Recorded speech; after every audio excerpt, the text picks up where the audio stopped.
pecadores para ouvir.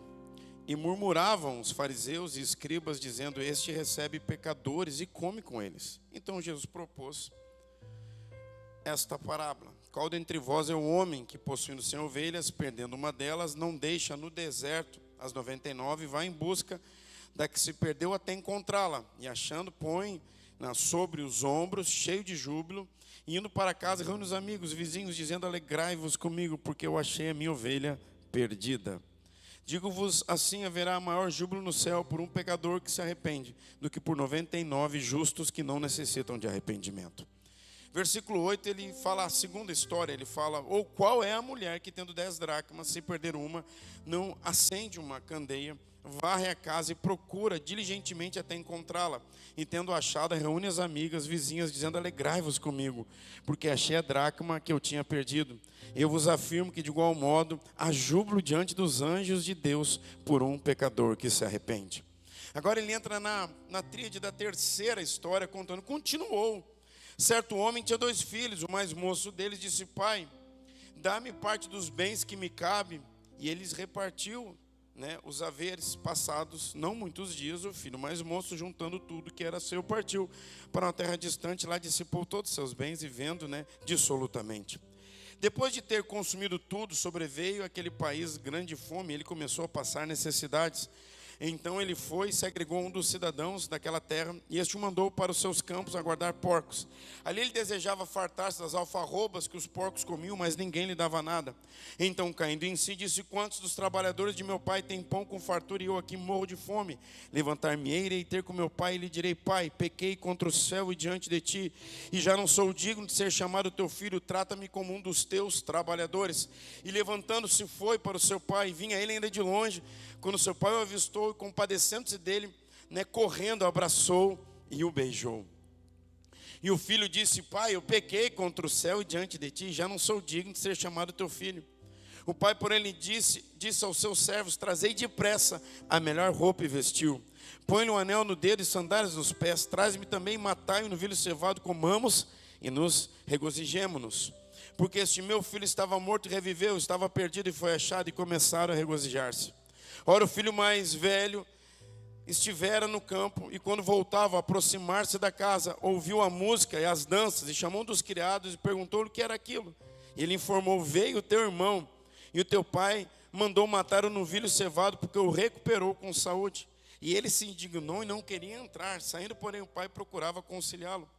Mas ele respondeu ao seu pai: há tantos anos que te sirvo, sem jamais transgredir uma ordem tua, e tu nunca me deste um cabrito sequer para alegrar-me com os meus amigos. Vindo, porém, este teu filho, que desperdiçou os teus bens com meretriz, tu mandaste matar para ele um novilho cevado. Então respondeu o pai: meu filho, tu sempre estás comigo, e tudo que é meu é teu. Entretanto, era preciso que nos regozijássemos e nos alegrássemos, porque este teu irmão estava morto e reviveu, estava perdido e foi achado. Você pode dar um glória a Deus? Feche teus olhos, vamos orar. Senhor, aqui está a tua santíssima palavra, e eu te peço, Deus, fala um coração nessa noite, Senhor. Revela-te, Senhor, na tua grandeza, assim como tu falaste ao meu coração, Senhor. Que tu possa falar a corações aqui, Senhor. Que tu possa inquietar como tu me inquietaste, Senhor, hoje à tarde, Deus. Que possamos ouvir, Senhor, aprender, Senhor, e exercitar, Senhor, aquilo que tu estás nos ensinando nessa noite, em o nome de Jesus. E só quem crê diga amém. Queridos, apesar do tempo, eu quero ser muito breve, como eu fui domingo. O pessoal falou: pastor, o que houve domingo? Eu falei: houve que, o Abrão falou para mim, tem que ser mais rápido. E eu costumo ouvir o meu filho, porque ele junto com o João, essa galera, eles estudam muito sobre uma igreja que cresce. Uma das coisas que eles falam para uma igreja que cresce, tem o culto rápido, que não é chato. E só faltaram dizer que eu era chato, entendeu? Mas foi muito educado comigo, eu gostei da educação, resolvi obedecer. Mas, para nós sermos rápidos, vamos lá. Olha o que a Bíblia vai narrar em Lucas, capítulo 5, versículo número 29. Tem como colocar no LED, por favor? Lucas, capítulo 5, versículo número 29. Lucas, capítulo 5, versículo número 29. É quando Mateus, ele é convocado, ele é convidado por Jesus para ser discípulo, ok? Levi, esse é o escritor do livro de Mateus. Levi e Mateus são a mesma pessoa. E aqui a Bíblia diz: então lhe ofereceu Levi um grande banquete em sua casa, e numerosos publicanos e outros estavam com eles à mesa. Pode passar. E os fariseus e seus escribas murmuravam contra os discípulos de Jesus e perguntavam: por que comeis e bebeis com publicanos e pecadores? Logo, para você entender, a narrativa de Lucas capítulo 15 é o mesmo encaixe, é a mesma conexão que existe com Lucas capítulo 5, também na pesca maravilhosa, quando Jesus passa e chama Pedro, Tiago e João. Lucas capítulo 5, a pesca maravilhosa, a partir do versículo número 1. E agora, a partir do versículo de número 29, é quando Jesus estava recrutando e chamando pessoas para trabalhar. Como nessa noite vai chamar um montão de gente. Quem vai dizer eis-me aqui, diga amém. Fato é que Levi, ou Mateus, ele era um publicano. Quem eram os publicanos? Eram como muitos da época, que foram trabalhar para Roma e negaram a sua fé. Negaram o judaísmo, deixaram de serem feitos filhos de Abraão para trabalhar para Roma por conta de dinheiro, porque precisavam ganhar mais, ou por ganância, não sei qual o motivo que eles tiveram. Mas fato que eles eram odiados pelos judeus. E aqui o texto que você acabou de ouvir é exatamente quando Jesus está na casa de Levi, está na casa de Mateus, e Mateus convidou um monte de publicano, convidou um monte de gente que, como ele, era rejeitado. Muita gente que, como ele, amava a Deus, mas por conta de algumas decisões, repita comigo, decisões erradas. 1, 2, 3. Decisões erradas. Quem aqui já não teve uma decisão errada? Quem aqui já não comprou empolgado? Quem aqui já não fez e depois falou: poxa, não deveria de ter feito? Essa pessoa não é a pior das pessoas, mas foi uma decisão errada. Talvez muitos daqueles ao qual foram trabalhar para Roma logo se arrependeram, mas e agora? Como que vai voltar se os judeus fecharam as portas? Se a lei condenava e era olho por olho e dente por dente, não havia graça, não havia favor, não havia uma porta de misericórdia. Mas se você errou, você tem que ser condenado. Graças a Deus que Jesus está passando por esse lugar, como está passando nessa noite aqui nessa igreja, em nome de Jesus.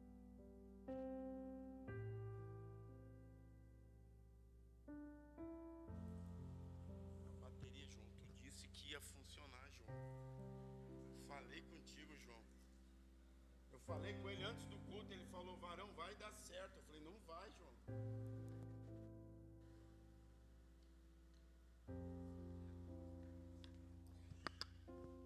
Glória a Deus.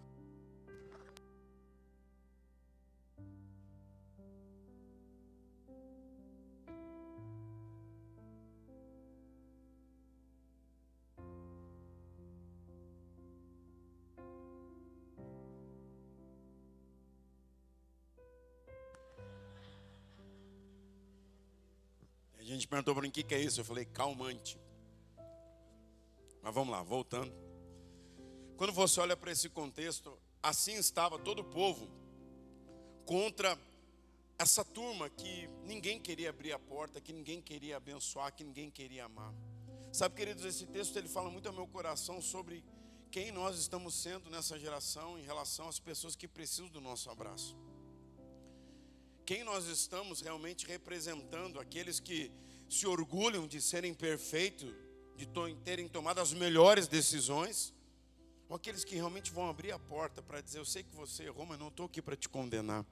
Eu estou aqui para te abençoar, para estender a mão e para dizer: assim como eu fui resgatado, também você será resgatado nessa noite, em nome de Jesus. Sobre isso que começa Lucas capítulo 15. E aqui eles começaram a atacar os discípulos, atacarem a Jesus. E quem é esse que senta aqui, recebe? O texto é muito claro. Quem é esse que recebe e come com pecadores? Quem é esse? Esse é Jesus, que está aqui, quer me receber e quer te receber. Sabe, não importa qual a nossa situação, Ele está sempre disposto a nos receber. E aqui agora Ele vai propor 3 histórias. Quantas histórias? 3 histórias. A primeira história, Ele vai falar de uma ovelha perdida. E Ele então vai dizer assim: olha, havia um homem que tinha 100 ovelhas. E ele contou e viu que faltava uma. Então ele pega e deixa as 99 guardadas e vai em busca da ovelha perdida. A ovelha o quê? Grave isso que eu vou lhe dizer, ovelha perdida. E ele vai e procura até encontrá-la. Quando ele encontra, traz nos seus ombros, chama os amigos, se alegra. E no final Jesus traz o resumo dizendo, olha, há mais alegria no céu por uma ovelha ou um perdido que foi resgatado do que 99 justos que não necessitam do perdão de Deus. Agora ele vai para a segunda história.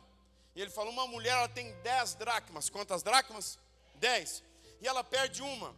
Então ela simplesmente acende uma candeia e começa a procurar e a arrumar a casa até que ela encontre. Quando ela encontra, ela chama as amigas, se alegra e fala, se alegrem comigo, porque encontrei a dracma perdida. E Jesus novamente vai dizer que a festa no céu e entre os anjos por um pecador que é resgatado. Você pode dar uma glória a Deus? Seja na primeira história ou na segunda história, o que Jesus estava fazendo era uma defesa, como um bom advogado. Ele estava se levantando para defender alguém que ninguém queria abrir a porta. Ele estava se levantando para defender alguém que ninguém queria abraçar. Ele estava se levantando para dizer, se ninguém acredita neles, eu acredito, estou disposto a me entregar e pagar o preço pela vida deles.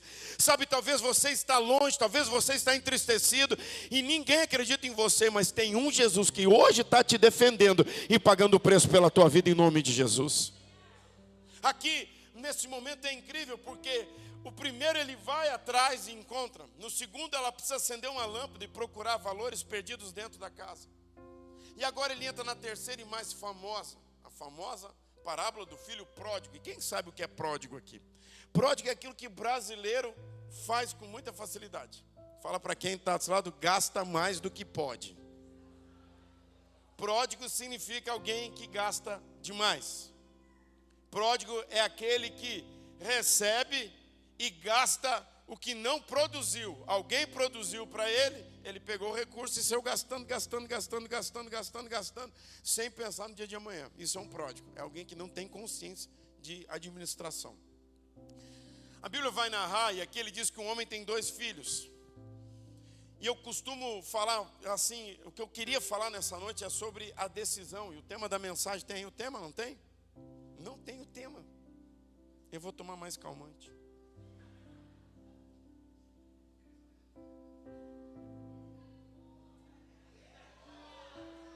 Oh Deus!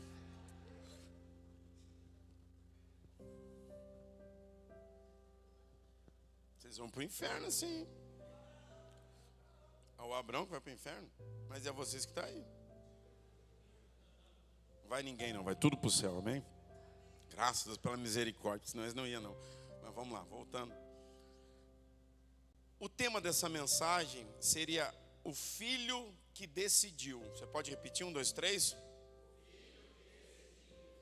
E o que eu quero falar de uma forma muito rápida é sobre isso, as nossas decisões. Porque quando a gente fala de filho perdido, quando a gente fala de alguém que simplesmente, nós temos que ir atrás. Preste atenção em uma coisa que eu vou lhe dizer. O filho da terceira história, ele não era um filho perdido, era um filho decidido. Em nenhum momento lhe faltou decisão, lhe faltou dinheiro e juízo, lhe faltou honra com a sua casa, lhe faltou muita coisa, mas o que não faltou para esse jovem da terceira história foi decisões. Ele sabia muito bem como tomar decisões. Um dia ele acordou e falou, eu vou sair dessa célula, eu vou sair desta igreja, eu vou sair dessa cidade, eu vou sair do Brasil, eu vou sair da minha casa, eu vou sair deste casamento, eu vou sair desta empresa. Ele decidiu, ele o que, igreja? Ele decidiu. E o que mais acontece é que muitos de nós acordamos de manhã e tomamos decisões sem consultar o nosso pai. Nós comunicamos o nosso pai, mas não perguntamos, pai, qual é a tua vontade? Não chegamos diante do pai e perguntamos, pai, eu posso ir para uma terra distante? Tu queres me enviar para uma terra distante? Porque se ele for enviado, nunca vai faltar pão, nunca vai faltar alimento, nada vai faltar, porque tem um que vai manter a tua ida. Mas nós aqui vemos um homem na terceira idade que tomou a decisão, e Jesus está falando de publicanos, que um dia um publicano, quase olhando nos olhos de Levi, quase que olhando para Mateus e dizendo: por que um dia você resolveu sair de onde você não deveria nunca ter saído, filho? Você decidiu ir, como todos vocês publicanos, vocês decidiram de abandonar e ir. Simplesmente não eram perdidos, a sinagoga estava lá. Levi passava todo dia na frente da sinagoga. Ele estava perdido da sinagoga? Ele sabia ou não sabia onde ela estava? Diferente de ovelha perdida, é filho decidido. Diferente de valores perdidos, é filho decidido. Quem aqui já não tentou convencer alguma pessoa, falando: não vai, não faz, olha, pensa bem, calcula. Não, eu estou decidido. Então vai. Você está decidido, foi o que o pai fez. O pai falou: tá bom, você está.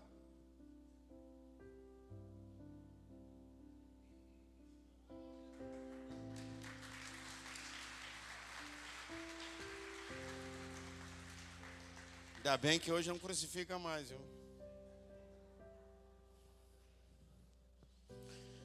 Mas olha só, esse Jesus que está defendendo aqui agora, ele simplesmente, ele fala de um filho decidido.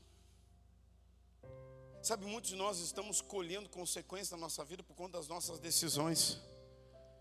E sempre que você toma uma decisão, você está, na maioria das vezes, encantado por uma situação, ou chateado por uma situação, ou porque você está pensando que vai ser melhor lá do que está aqui. Preste atenção. Se Deus te plantou em um lugar, se Deus te colocou em uma casa, Deus está dizendo para você: aqui tem pão, aqui tem alimento para a tua vida. E nós precisamos entender. É lógico, a gente não precisa nem ter teologia, não precisa de exegese textual nenhuma para ver que esse irmão não gostava do outro irmão mais velho, sim ou não? Eles já não se davam bem, talvez seja por isso que um saiu. Mas por que nós nos movemos por coisas que se levantam na nossa vida, que simplesmente pode acontecer hoje, amanhã ou a vida toda, mas nós não podemos tomar decisão por conta de um irmão mais velho que falou que você não quer ouvir.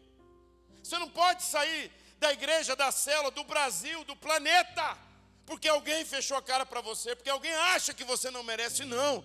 Todas as vezes que você for se mover, você precisa da direção do Pai sobre a sua vida. Você precisa consultar.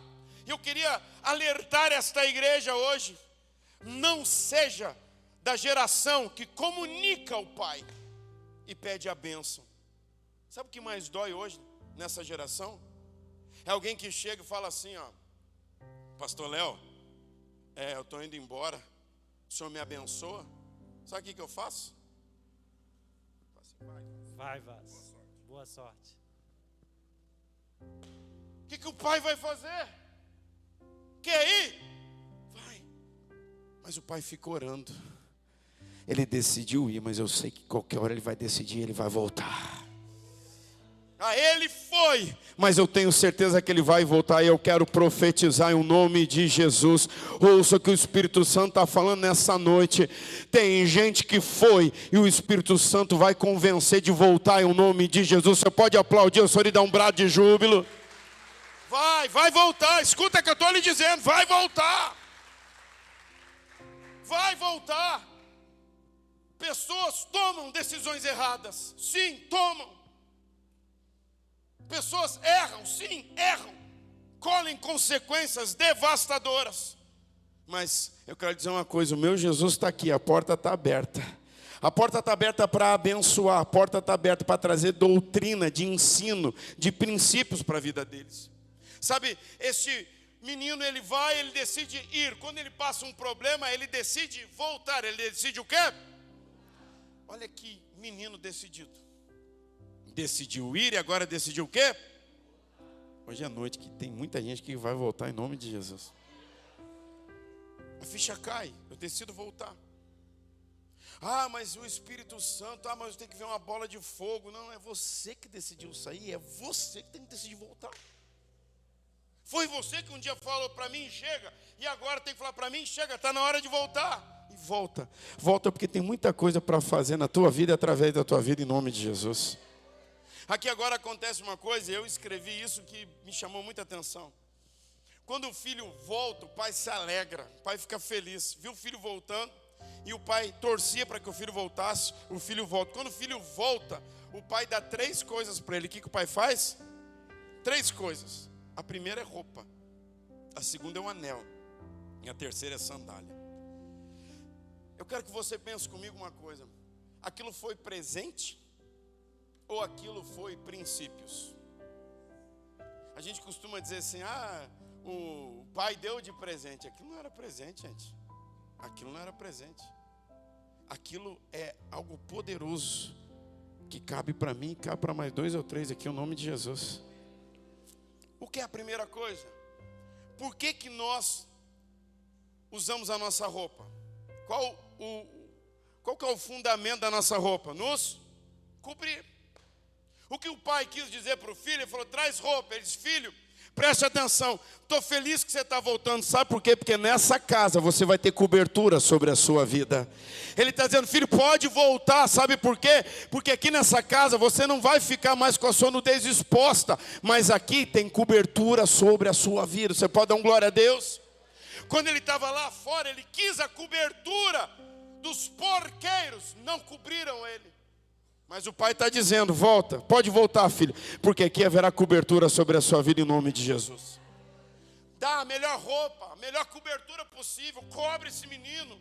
A segunda coisa, deu-lhe um anel, anel é aliança. Ele está dizendo, filho, eu quero fazer uma aliança contigo. E sabe, alianças, repita comigo, alianças. Mais forte, 1, 2, 3.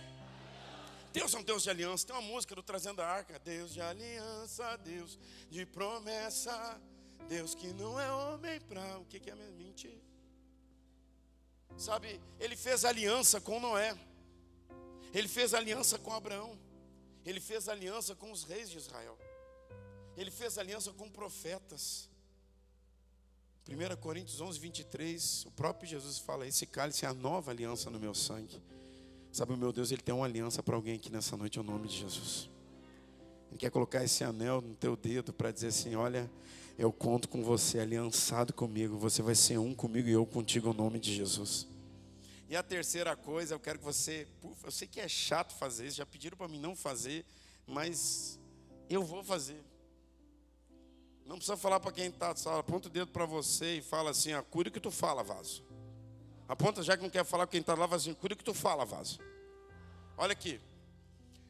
Tem gente que fala assim, Deus, conta comigo se acontecer isso. Quem já fez isso? Olha, vaso, tu vigia quando tu fala isso.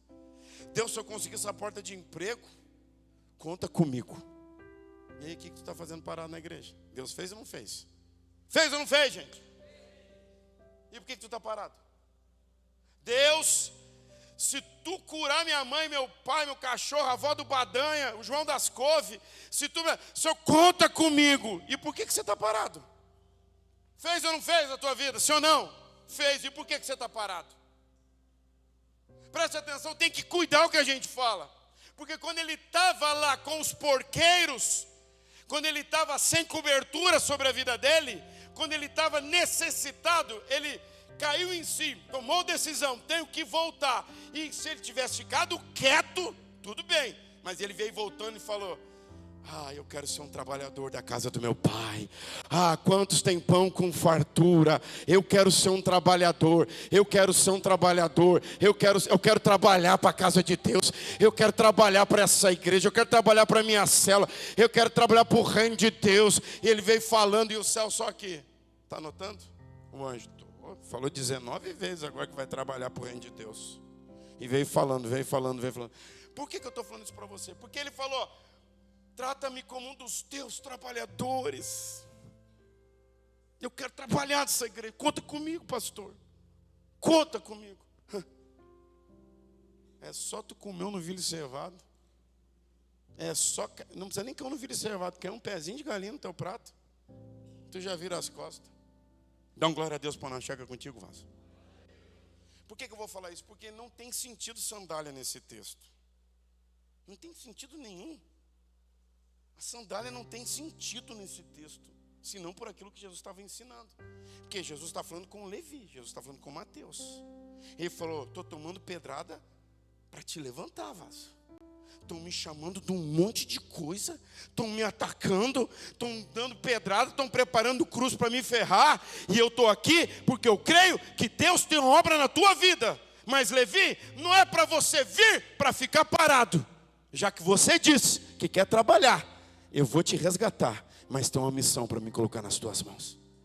Não tem sentido sandália, por quê, querido? Dentro da cultura judaica ou até na cultura oriental, ocidental, qualquer uma, na maioria delas, você chega em casa, você tira o sapato, tira ou não tira? Ninguém chega de sapato, fica de sapato dentro de casa.